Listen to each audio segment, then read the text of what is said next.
Hello, and welcome everyone. I'm Helene, and today's tutorial is a quick and easy, lovely, lacy scarf or cowl.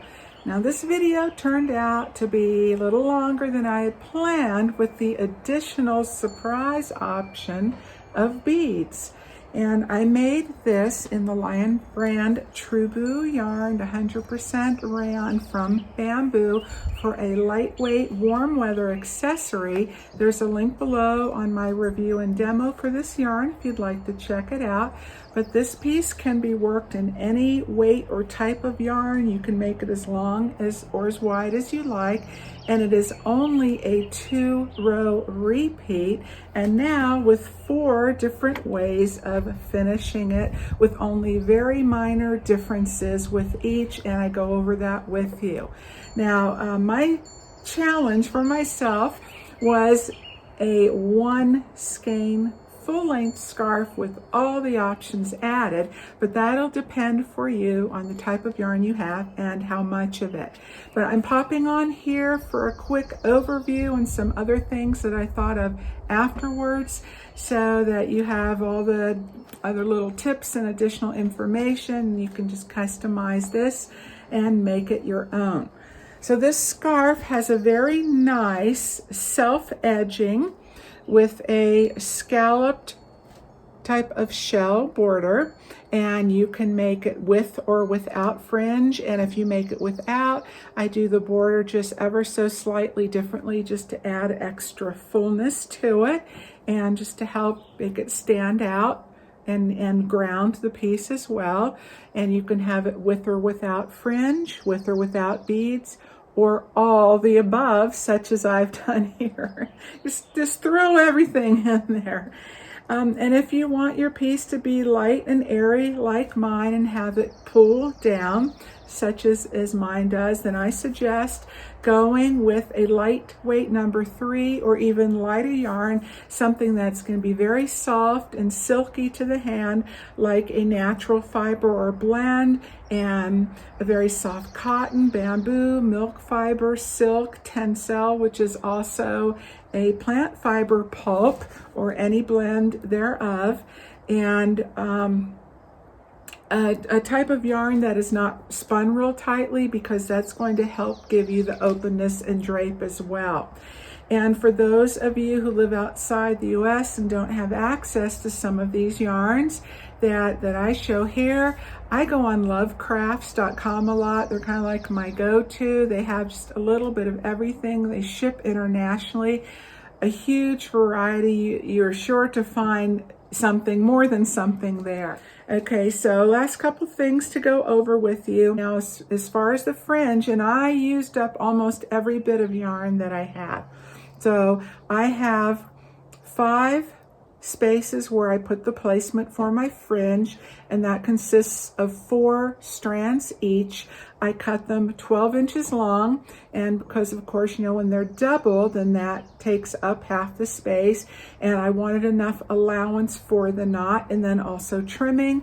And then I gave myself, I wound up with 5 1/4 inches length per, and it was still longer, so you can have it a little longer if you want, but this is where I liked it for me.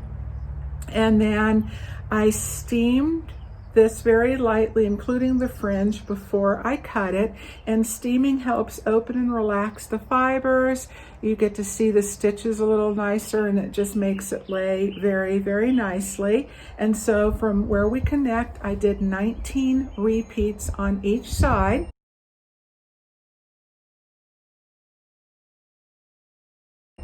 And I am 5 feet 6 inches. I'm long-waisted, I have broad shoulders, you know, I'm taking into consideration all the rest of this stuff. This hits me right at about my lower hip. You can see that, hopefully, my low hip, not counting the fringe. And it's not even there. So yeah, really even a little below low hip. Okay folks, well that's what I wanted to show you. I hope you'll make this. Please let me know if you do. All right, so I'm going to head on over to my creating station there, and let's go ahead and get started. All right, so let's talk tools for a minute. You're going to need your usual scissors and then yarn needle to sew in your ends. And I recommend 2 stitch markers or a piece of yarn or whatever, you know, yarn in a different color so you can see it. If you're new to crochet and have a harder time telling your right side from your wrong side, and then when we get to the right side of the row, then that's where you can mark it to help you keep track of that. And then you will definitely need one for when we get halfway through, because we're going to work the scarf in the 2 sections where we're going to do one length as long as you want it to be, and then stop when you get to that point, and then you're going to mark that because that's going to be your center and where it's going to hit you in the back of your neck, straight down, going down like, you know, here's your head and these are your ears, and you just go straight down the center of your skull to that little dip in the back of your neck, and that's where that point is going to be, and where we will reconnect and then carry on the other side, so in that your stitch pattern is facing in the same direction on both sides along your body. Mine is approximately 58 inches long, or 148 centimeters, by 5 inches or 13 centimeters wide, and this does not include the fringe. This stitch is in multiples of 6 plus 3. You will need to do an odd number of repeats so that you have the sequence that begins and ends the same. So I did 30 chains plus 3. 3 is the turning chain. So 30 is my multiple of 6 times my 5 repeats. So I am going to work this in a different yarn so you can see the stitches, stitch definition a little bit more easily, and the placement. However, I'm going to go back to this yarn when I add on the beads, because in order to do the beads, at least in the size that I am doing, you will need a lighter weight yarn, and a yarn is slick like this. Whoop, they just slide right on. So I'm going to go ahead and show you the beads now that I will be using. You will need a beading needle, a big eye bendable beading needle. All different kinds out there available, just about all hobby craft stores. You can purchase them online, Amazon. They're very inexpensive. I really like Bead Smith, all one word, that's been covered by a price label here, but $2.49 for 4, and they come kind of in different stiffnesses. Some are more bendy than others, and also different lengths. I like the shorter ones for this particular project because I'm just using a few beads at a time, but if the longer ones are all you have, that'll be just fine. These hold up a little bit better. They're stronger and a little bit less bendy, but I like these for other projects too if I'm using more beads at one time, like my Crochet Beaded bracelet. Okay, so yeah, just make sure, like if you see there, it's basically the whole thing opens, okay, from top to bottom, and then you just slip your yarn inside, and then the beads will pass through this and your yarn. So the beads that I'm using are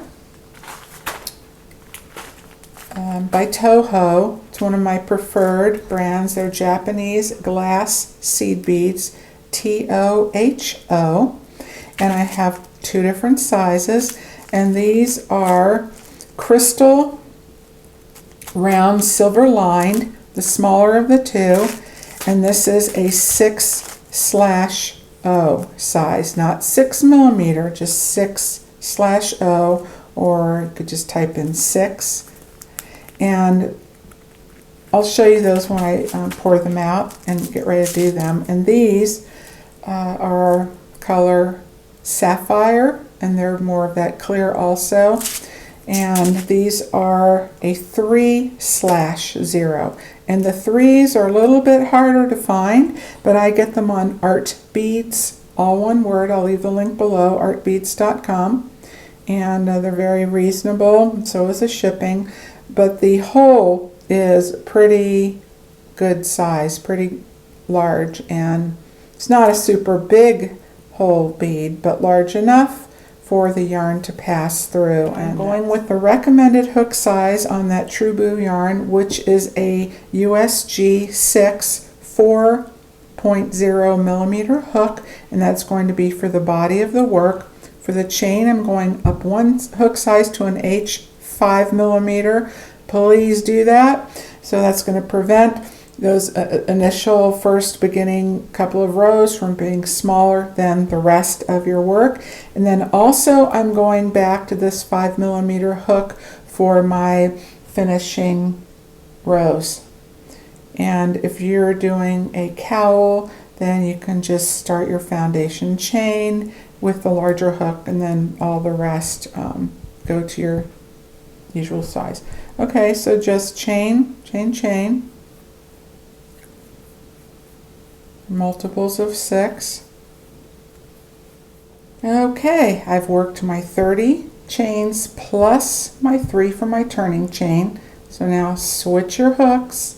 I'm going down to my 4 millimeter G hook. Make sure you don't accidentally cinch that last chain down too tight.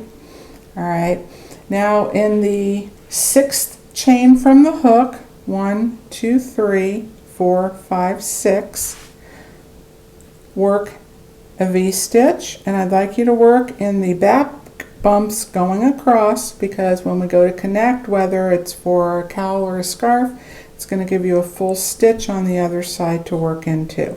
And oh, by the way, those first 5 skip chains count as your first double crochet and a chain 2. All right, so we're going to work 1 double crochet, chain 1, double crochet, all into that 6th stitch from the hook. And all we're going to do now for our repeat across is to skip the next 2, and again V-stitch in the next, double crochet, chain 1, double crochet, and again skip the next 2 chains and into the next, V-stitch by chain, double crochet, chain 1, double crochet. That's all you're going to do all the way across. Skip 2, double crochet, chain 1, double crochet, and then I'm going to meet you across. Stop when you get to your last 3 chains. Here I am to the end of our beginning setup row, row 1. I have 3 chains left, so now I'm just going to skip the first 2 and then to the back bump of the last, just work 1 double crochet. And if you're wondering the yarn I'm working with, it's Bernat Softee, S-O-F-T-E-E, Baby Cotton. It's their 60/40 cotton acrylic. I actually really like it. Like it for garments and other things. It's pretty soft. It gets better as it's washed, and it is a number 3 light yarn. All right, so row 2 and 3 are our repeat rows. All right, row 2 is going to be the right side of the work, so if you need to mark that as we get going on row 2, go ahead, that would be a good time. So we're going to chain 3, and that chain 3 counts as your first double crochet here and throughout. And so make sure you don't scrunch that top chain down, because we're going to be working into it as we come back around the other side. So now in the first V-stitch into that chain 1 space, we're going to be working a shell. So that will be 2 double crochet, chain 1, 2 double crochet, all in the same shell, followed by a chain 1. You're going to skip the next V-stitch, and in the next work another shell. 2 double crochet, chain 1, and repeat that with 2 double crochets, chain 1. And that is your sequence all the way across, creating the shells into every other V-stitch below.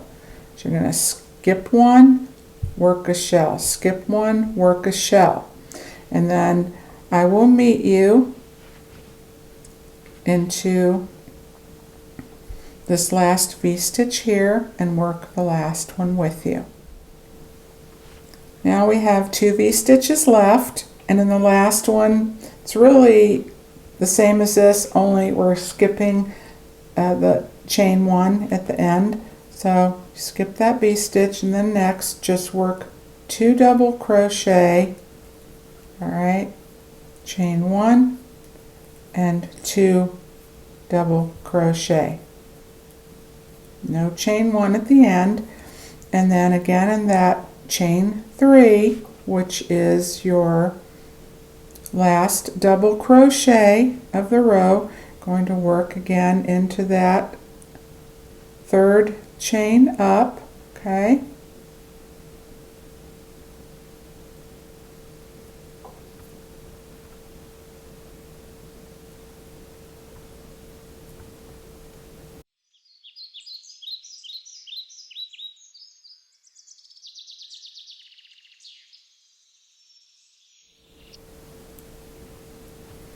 And place a double crochet.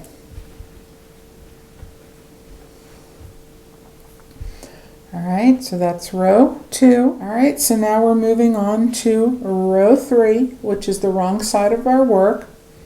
The rows 2 and 3, as I said, are your repeat. So row 2 is the first row and row 3 is the second. So you can just count these at this point, 1 and 2, 1 and 2 if you want. Alright, so chain 3, turn, and now we're going to work in every chain 1 space of each shell and the chain 1 space in between the shells all the way across. All right, and we're just going to repeat the V-stitch like we did on our setup row. Okay, so it's a double crochet, chain 1, double crochet in that chain 1 space, and then in the chain in between the shells you do the same. Double crochet, chain 1, double crochet. So just put that V-stitch in the chain 1 space of every shell and in between each shell. That's all you do on this row. Okay, and then when you get to the end, you're just going to put a double crochet in the top of your turning chain, that 3rd chain up. So here I am to my last shell. Work my last V-stitch, and then just my top of that 3rd chain, work a double crochet, and that's your repeat right there. All right, so I'm going to work one more set with you. Okay, so back to row 2. See how I kind of scrunch that down a little bit? Doesn't take much, you know. It's a lot easier to redo it at the beginning than to try to fight with it at the end. Okay, so remember, into that first V-stitch you're going to work a shell, just 2 double crochet, chain 1, 2 double crochet, chain 1, skip the next V-stitch, and your shell, the 2 double crochet, chain 1, 2 double crochet, chain 1. Okay, so you're going to repeat this sequence all the way across. You skip one, work one, skip one, work one, all the way to the end, and in the last V-stitch you work that shell, but you leave out the chain one afterwards, and then you just double crochet in the top of your chain 3. Okay, so I will see you at the end. Okay, I have finished my last shell into that V-stitch at the end, leaving out that last chain one and then double crocheting into that third chain up, and there we go. All right, again, chain 3 and turn, and then now this is the V-stitch row. So V-stitch, double crochet, chain 1, double crochet into every chain 1 space across with no chains in between. So you're working into the shell and in between each shell in that chain 1 that we created in the previous row. Okay. In every shell, double crochet, chain 1, double crochet, and in between, double crochet, chain 1, double crochet. All right, and then when you get to the end and you finished your last V-stitch in the last shell, then as usual you double crochet into those top loops of your third chain at the top. That's your turning chain, and then you just repeat these 2 rows over and over and over again. Okay, your shell, your V-stitch, shell, V-stitch. Now if you are making a cowl, you want to end on the V-stitch row, so that way you have 2 flat edges to sew your ends together. And yes, you're going to have 2 rows of V-stitches together, but I personally think that they blend, I'm like, which way? They blend well enough to where you're not going to see that, and because it puddles down anyway, I think that will blend just fine, and it's going to be a lot easier to just sew those 2 ends together. And you can put them together however you like. I really like the mattress stitch, down and up, because it gives a nice clean look without having a big ridge in it, but that's up to you. If you are working a scarf, then you want to end on the row with the shell stitch, which is actually, remember I said that's the right side of the work. And we're going to go up 1 hook size for that to just give a little bit fuller look on the end.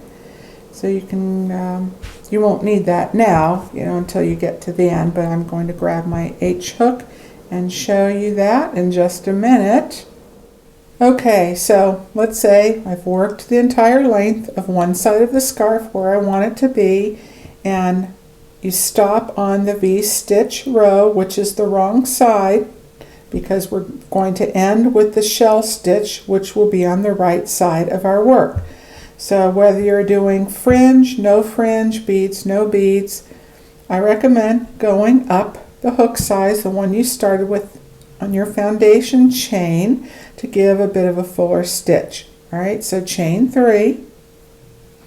And if you are working the fringe, go ahead and do the shell with the 2 double crochet, chain 1, 2 double crochet, chain 1, all the way across, skipping that last chain at the end, and then just as always double crochet in the top of your turning chain, fasten off, sew in your ends. All right, I'll just do a few just to show you what it looks like, the differences. Okay, it's the same stitch we've done, just in a bigger hook. Okay, so you could do that for either or, with or without fringe, but having that chain 1 space, that's a good spot, and that is where I placed my fringe. Now if you're not doing beads, you could certainly put fringe in every chain space all the way across, as long as you have enough yarn for it, that'd be fine, you know, however you want to work that. But if you're not doing fringe, what I thought looked real nice, fuller stitch, I went ahead, I chained up 3, I did my first 2 double crochets, and instead of doing a chain in the shell, I just work another double crochet and then my last 2. So I'm doing a total of 5 double crochets in the as my shell, and then I chain 1. Okay, skip 1, 5 double crochets,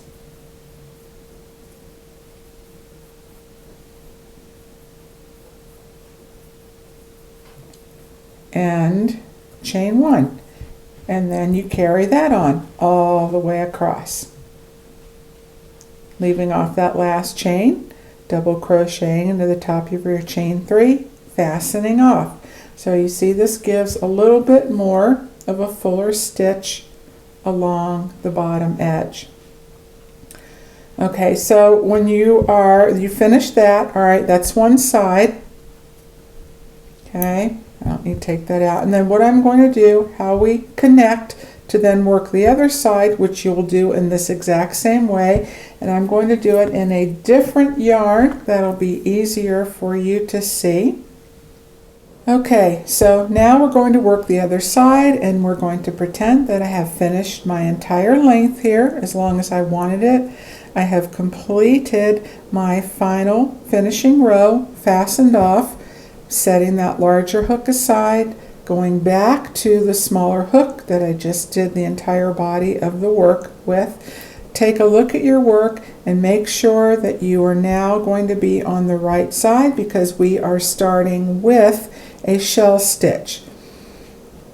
It's where we finished here on the right side with the shell stitch. That's where we're going to begin, because the first setup row that we did was the base for our shell stitch. So we're going to use this as the center, which goes right down that spot in the back of your neck that I mentioned early on. Okay, that's going to be the center point for the other half of the work. So this is what we're going to work off of, and you're going to connect into the 1, 2, 3 chain, the third up from the bottom, because remember that these first 2 belong to this beginning foundation chain, because we skipped 2, we V-stitch, skip 2, V-stitch. So we have to skip these 2, connect into the next, however you like to do it.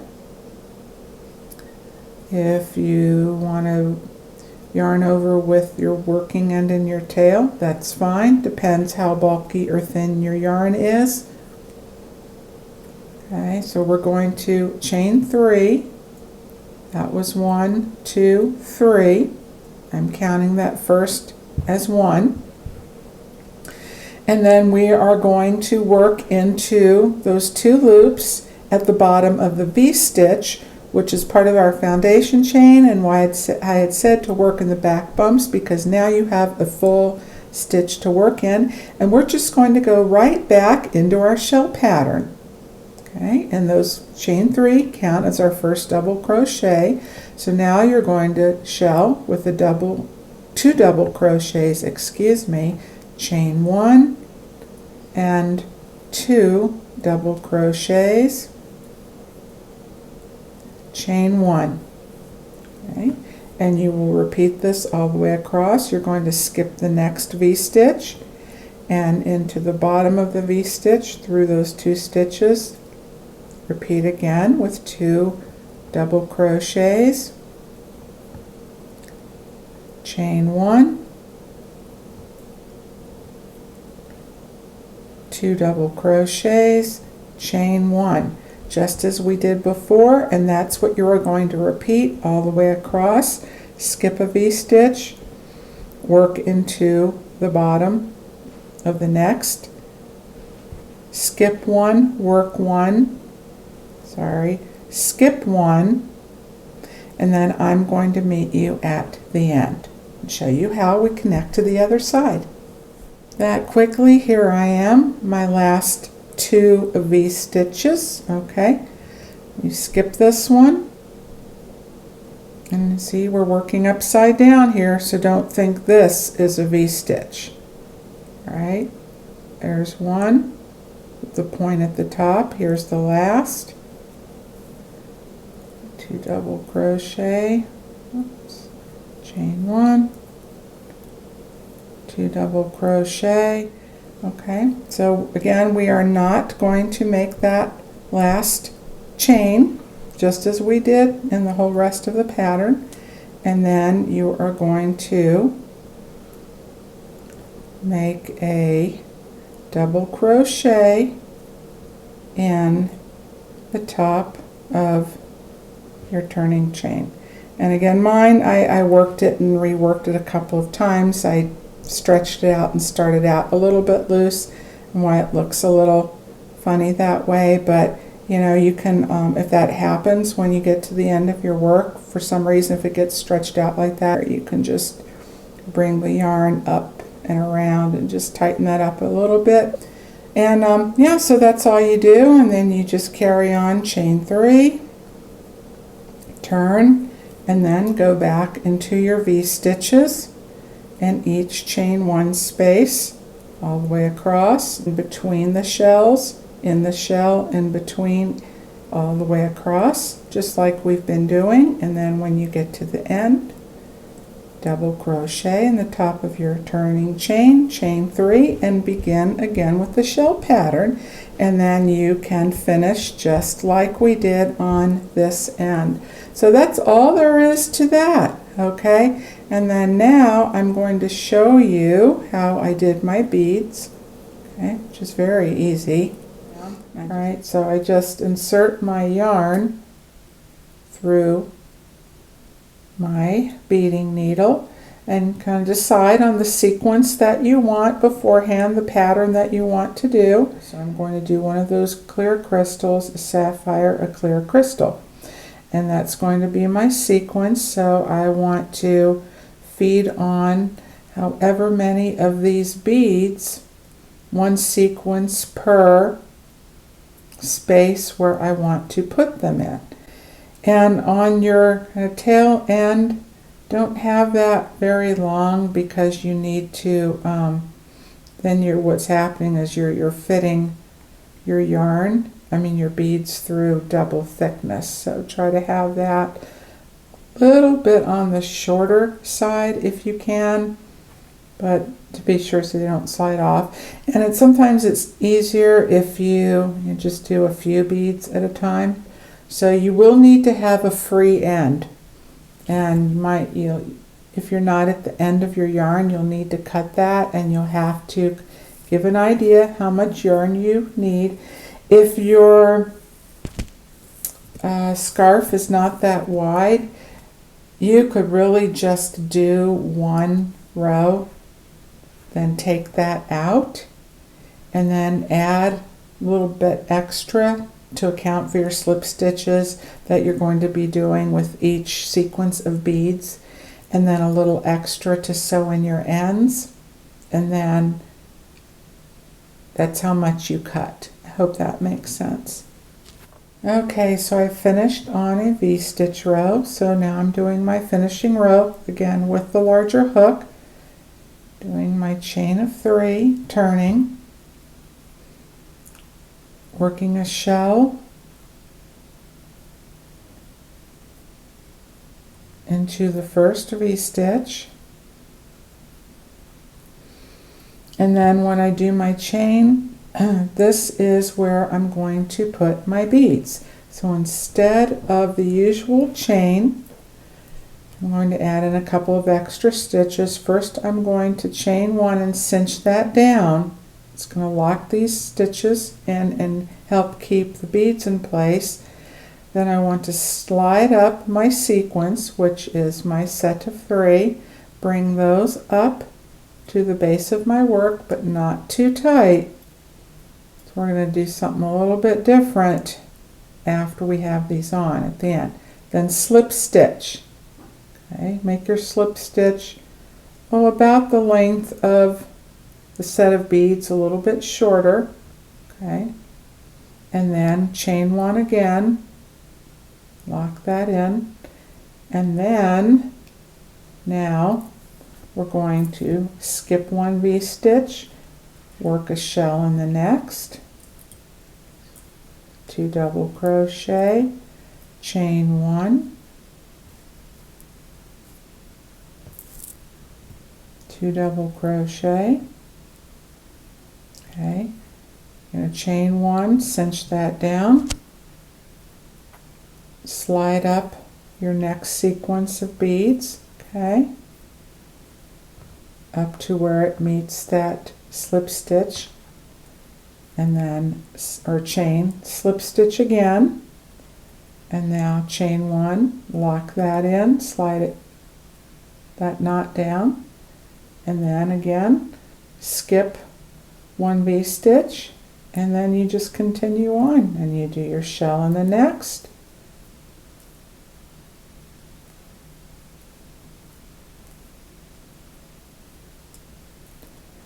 chain 1, lock that in, slide up your sequence of beads, slip stitch, chain 1, lock that in, skip 1, work 1, and you just do that across after you do your last shell. Okay, like we did before here, I would have one more set of beads, okay, that I would place right here, and then I skip the next, I jump across to the last, work my last shell with no chains, and then as always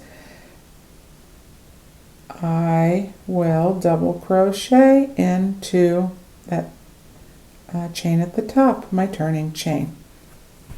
Okay, so then we have these sets of beads, and you know they look a little bit wonky, so what I did was I took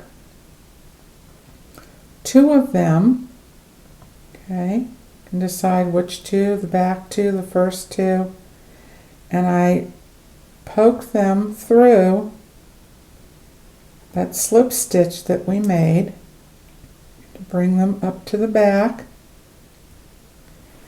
and that will causes the yarn to flip, and then so you have 2 beads on the bottom, 1 clear, 1 blue, and then the clear on top, and it gives a bit of a curve shape, and it also keeps them in place.